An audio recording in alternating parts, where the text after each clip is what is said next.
Aduh. Assalamualaikum. Mungkin nyapanya saya beda, karena saya ingin kalian saya anggap adalah sahabat dekat gue. Boleh makan berparti? Boleh? Boleh. Boleh nggak? Properti. Boleh nggak?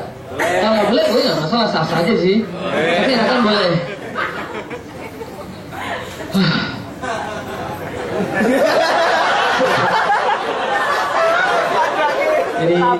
Jadi ingat waktu dulu masih SD ada mainan ini loh. Tahu nggak mainan apa? Ampun, aku apa? Ini adalah salah satu trik saya untuk melepas yang namanya nervous. Jadi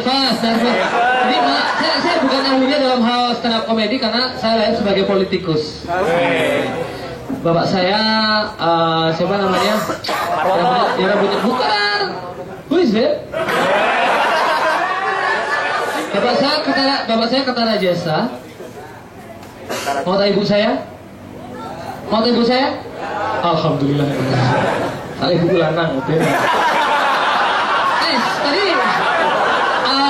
saya dengar Mas Ibran kita tentang soal cinta. Oh, cinta itu rumit loh, men.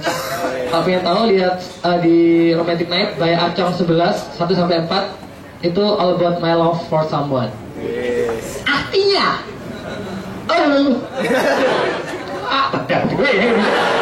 jadi laki-laki boleh patah hati tapi nggak boleh terpuruk. Kita harus bangga, Bang. Kita harus bangga teman-teman yang ada yang pernah diputus sama pacarnya mungkin baru-baru ini. Ada? Jangan berkecil hati. Masa pernah bukan? Nah, kita harus bangga ketika ada cewek. Karena kita sama-sama butuh. Cewek butuh kita butuh cewek. Gue butuh lu butuh gue. Lu jual, gue tawar. Jadi kita boleh diputus, kita boleh dalam keadaan pun, tapi jangan sekali-kali menampakkan rasa sedihnya. Itu adalah kelemahan laki. Ketika ada cewek, Mas kita putus, fine.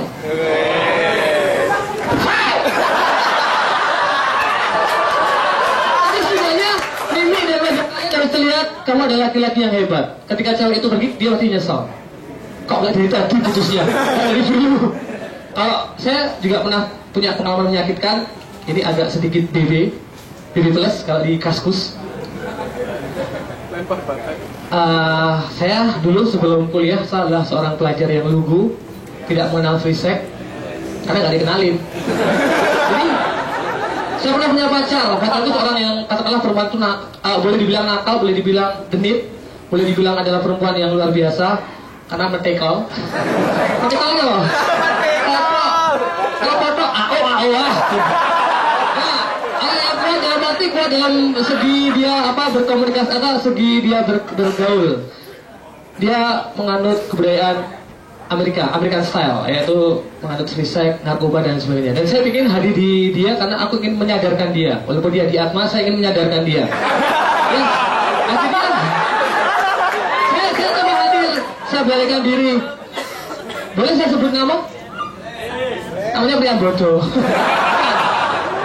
Jangan ya, kalau sebut nama gak masalah sih. Namanya Dika. Dik maka wali ya, Dik Haja Eka ono perlu. Dik aku selama ini tahu kamu, kenal kamu dari teman-temanku yang notabene mereka ada orang-orang gaul, orang-orang yang sering dugem, orang yang sering mabuk biasa, narkoba itu adalah hal yang paling buat saya adalah memalukan orang tua. Karena narkoba adalah nalik kolor bapak.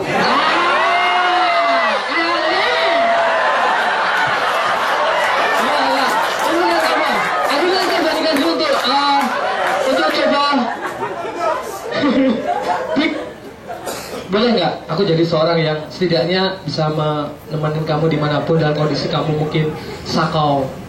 Aku bukan puto, tapi aku seperti serbuk buat kamu. Aku bukan sabu. Aku bukan orang yang mendukung kamu nyabu, karena nyabu artinya buat saya sangat mengerikan. Nyabu, nyangking babu. Jelas lagi. Aku selalu berusaha setidaknya. Aku ingin kamu mulai mengurangi kebiasaan kamu buruk. Karena sekali lagi, namanya narkoba itu sekaya apapun kita, seberapa banyak duit kita, yang tidak bisa kuat adalah badan. Karena fisik ada batasnya.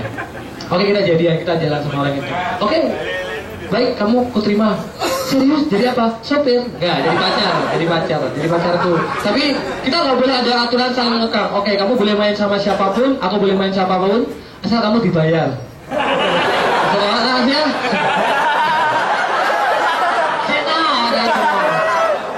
Akhirnya aku jadian jalan bareng. Seminggu 2 minggu emang kekaget. Kan saya nggak pernah kedugem biasa anak mama. Kan mamaku banyak. Yang telu nih, bapakku nih tahu nih. Yang telu ini kembar, jadi papat bener. Jadi akhirnya aku jadian dia mas, waktu itu dugemnya adalah JJ. Pokoknya orang dugem zaman dulu pegang rokok muter-muter, sampai nyawa sebelah. Makas kemana?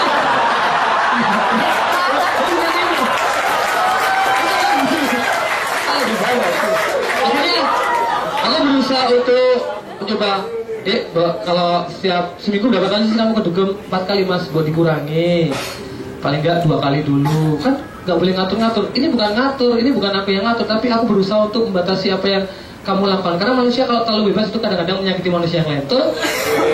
Oh.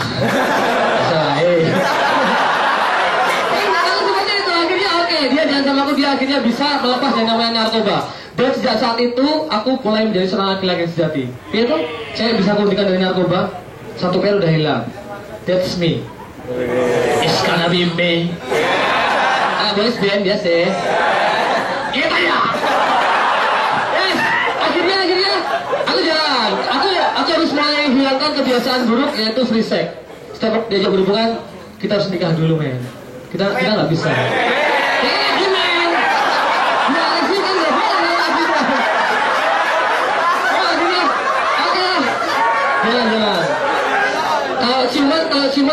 Kalau ciuman ketika saya mulai meraba, rata loh. Aku kan raba tembok. Akhirnya setiap aku mau memegang, maaf itunya aku langsung, ya ampun, bukan saatnya sekarang. Setengah jam lagi.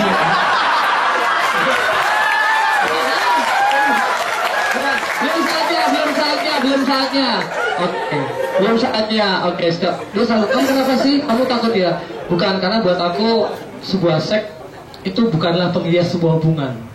Tapi itu adalah efek yang kalau pada tempatnya akan jadi kita suatu yang what the fuck.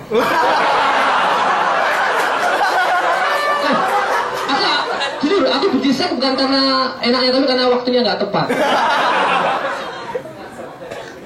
Ya karena kalau belum nikah belum ada, bukan soal harus taat agama enggak. Cuma ketika belum nikah kita berhubungan seks, tanggung jawab kita gimana? Kalau misalkan aku dapat seorang virgin ini, Mita virgin ya.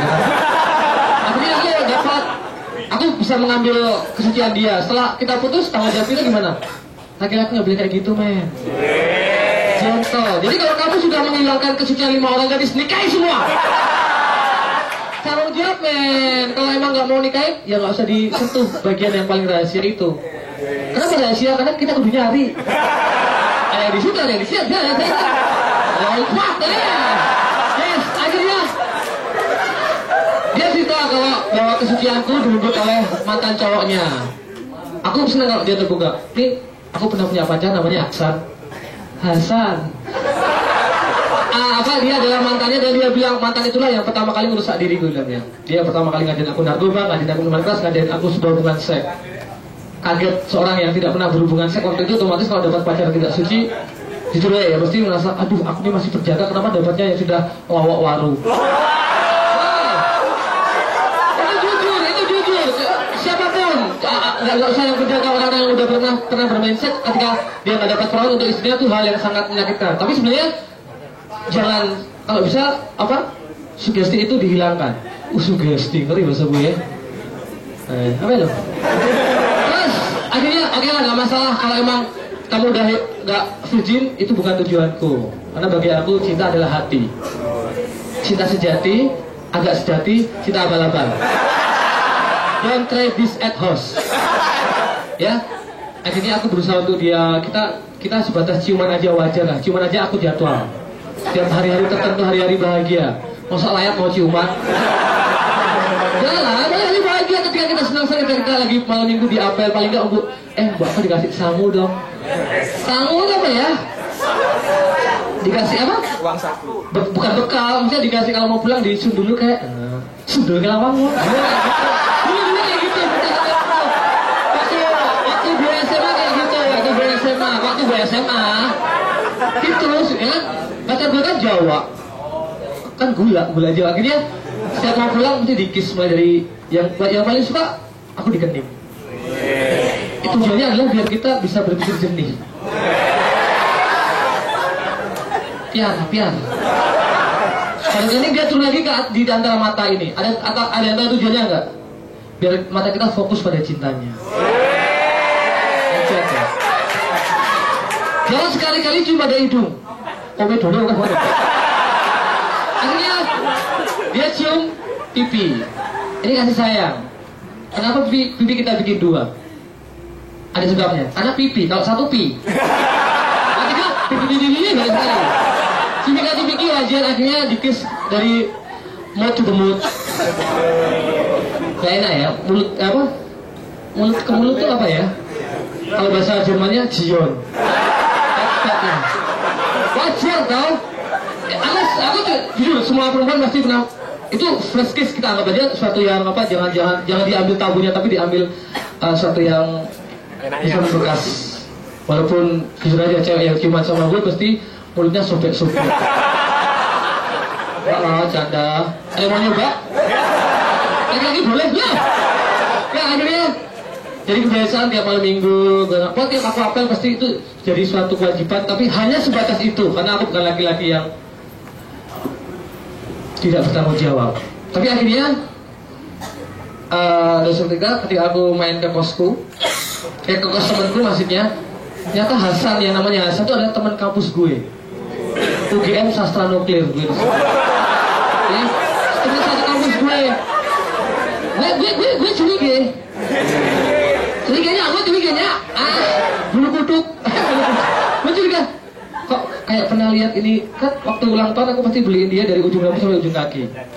Ulang tahun yang kejadian pertama gue beliin dia kucing rambut sama kucing pocong. Kemudian turun kemudian yang tanya saya pernah beliin sepatu. Kata temanku, kalau kamu sudah membelikan pakaian sampai ke sepatu, kamu harus bersiap-siap untuk pergi dari dia. Maknanya apa? Sepatu itu untuk berjalan, untuk menghindari. Tapi itu hanya sebuah mitos.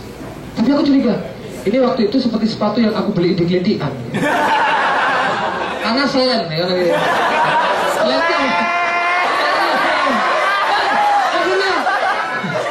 Terus aku nanya ke temanku yang satu kelas, Esop, kan sopir dia, Esop. Itu namanya siapa? Oh ini ada anak kampus sana itu udah punya pacar ya? Udah, namanya Hasan kok. Wis Hasan. Anyway bersambungan. Hasan who's someone make my girl is so kotok-kotok. Bikin dia patah hati akhirnya. Tapi aku nggak kepikiran kalau itu Hasan itu. Ternyata sudahlah. Tapi kok lama-lama curiga. Aku pengen membuka kamar itu, ada siapa? Akhirnya aku buka kamar itu. Tapi ragu-ragu. Karena sepatu ini yakin. Karena sepatu itu hanya ada satu di Indonesia, bahkan di dunia. Sepatu second aja kali itu. Nah, karena second aja sepatu pun enggak. Aku beli biasa, kemudian saya lukis. Saya lukis pemandangan gunung, ngarung sawah ya, kayak nah, ada lukisanku akhirnya.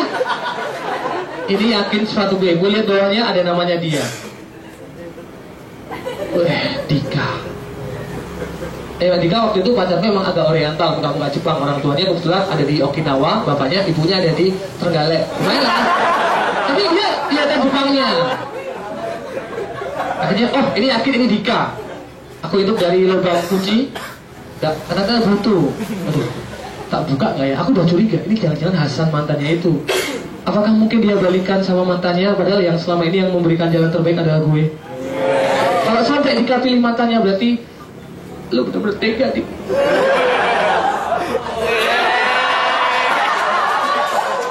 Sekarang gue jadi naga lila. Akhirnya benar ya, ini hal yang paling menyakitkan buat gue selama seumur hidup sampai gue menikah berapa kali ini. Buka. Akhirnya gue buka. Ternyata salah, pilihnya rolling door.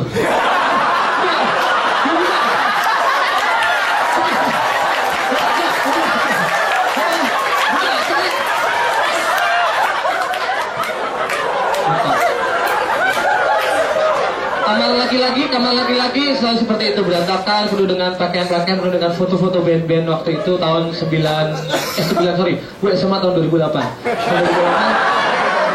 Buka. Jadi ketika lihat aku ke ranjang tempat tidur kos yang nyatu sama tanah ini loh. Tapi punya Hasan tuh mah di dalam tanah. Ada itu bukan tanah 7. Loh, ada kubur. Oke, akhirnya lihat itu itu ada selimut waktu itu gambarnya kalau nggak salah waktu itu gambarnya adalah Prince siapa ya? Pangeran baby apa namanya, mainan anak-anak itu loh, yang Barbie itu adalah kesukaan dari si Dika. Barbie ngepet. Di dalam balikan itu selimut, aku lihat empat telapak kaki. Gila nggak? Kalau di Dragon Ball ada telapak naga, telapak kaki, dan mereka sedang berhubungan ya depan mata gue. Biasa mata gue simpan di balik, ini nggak sini. Ini kelihatan. Ini kaki siapa ya? Apakah jenis manusia baru kaki 4? Dan akhirnya mataku mengalihkan ke atas. Boleh saya nyanyikan sebuah lagu buat dia? Karena jadi pengen pipis. Karena posisi dia adalah posisi lagi bercinta. Orang yang aku jaga, seorang yang aku hentikan untuk akhirnya dia bukan balikan, dia selingkuh, dan dia selingkuh dengan mantannya yang siapa? Mantan itu adalah yang pernah menghilangkan keperawanannya. Kebayang nggak? Enggak. Jangan dibayang, coba aja. Paling gue berduri gitu. Itu Dika, men. Dika posisinya di atas. Aduh. Siap. Sama di gue lah, tapi gue lagi yang pertama yang waktu Dik, lu tega ya? Tapi dia, apaan sih lo? Lu lihat posisi lu gak enak banget.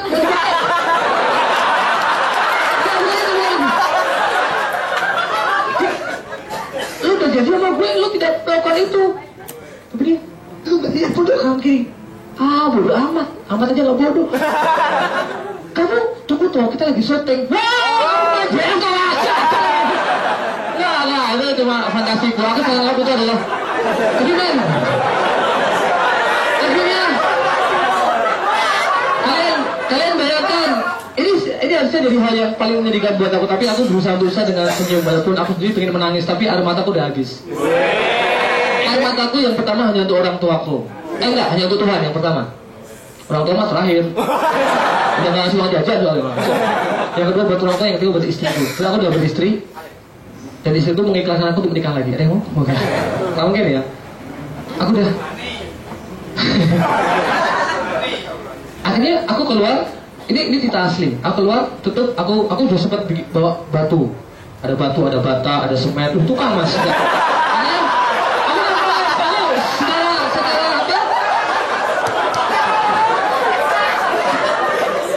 Kesulian ya? Gue lompat. Kalau emang aman, gue ganti Lila. Aku gugur gandruang, jadi mas. Akhirnya, aku ke depan ada batu, ada cukup batu besar, aku ambil.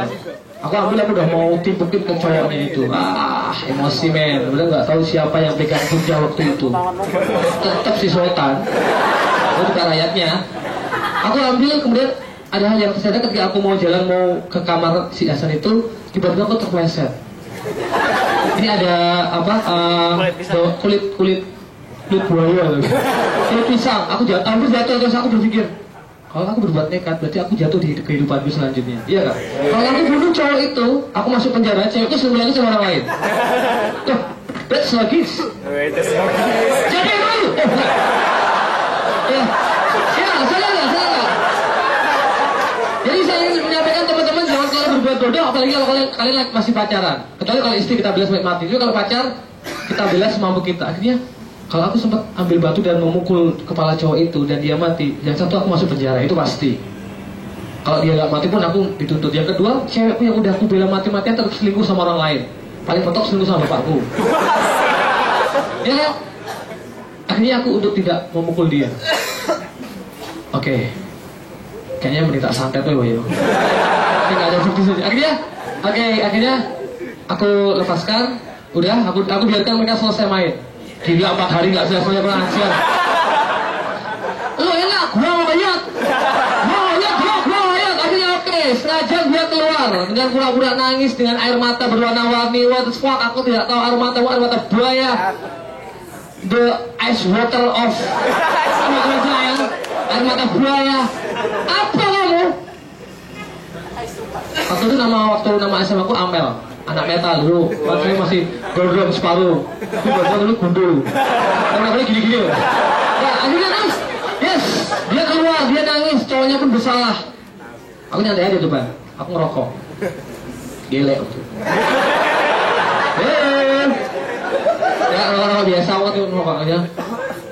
Mel, jangan pegang aku. Pegang cowoknya. Mel, coba. Yes, akhirnya dia menangis, dia minta maaf, dia cium jempol kakiku. Kebayang nggak kalian sebagai orang laki-laki dicium? Tapi itu udah biasa. Bukan sikap di depan tapi di belakang seperti apa? Kamu boleh baik di depan tapi kalau di belakang kamu nggak baik, sama aja bukan pasangan kita yang baik. Ya nggak? Setuju nggak? Ya coba-coba cewek kalau punya pacar yang baiknya cuma di depan, mending ganti aja. Masih ada gue. Cowok mau lu? Sana lagi. Akhirnya dia minta maaf, dia nangis, cowoknya pun minta maaf. Kalau kalian masih cinta, kenapa nggak bilang aja? Oke, mungkin orang Jawa itu kebanyakan bahasa basi, tapi buat aku tetap kalau nggak suka, bilang aja nggak suka. Bilang saja, bilang kau nggak suka. Salah lagi dia. Terus akhirnya dengan berani aku padahal Dika itu adalah wanita pertama yang ingin aku nikahi. Aku udah beli cincin. Aku ukir namanya. Dika, wafat 17. Ukir namanya, akhirnya tahu gak Dik? Aku ngumpulin duit waktu itu emas 1 gram masih 20.000. Lama gue orang lawas kok. Gue gak terima, gue orang lawas. Akhirnya Dik, cincin ini aku beli dengan uangku sendiri. Aku nyari, aku ngamen, kemudian aku pentas kemana-mana. Waktu itu aku pentas sama Smash, itu belum ada ya. Terus akhirnya, ini buat siapa kalau gak buat kamu? Gue kasih ke cowoknya. Diterima. Mulai larang ditonton. Ini bukti aku sebagai laki-laki yang kalaupun diputus harus bangga. Akhirnya berarti emang kamu San yang harus nemenin si Dika itu. Silahkan dipakaikan ke Dika. Kamu berpura-pura tunangan di depanku. Anggap aja adalah simbolis bahwa kamu kembali lagi menerima Dika. Akhirnya Dika aku mau jancuk lagi. Tangan mana ya? Mau Dika yang nerima. Kalau emang itu keputusan kamu, ya nggak apa-apa. Dokmu di sini tuh tongkol segede-gedenya tahu.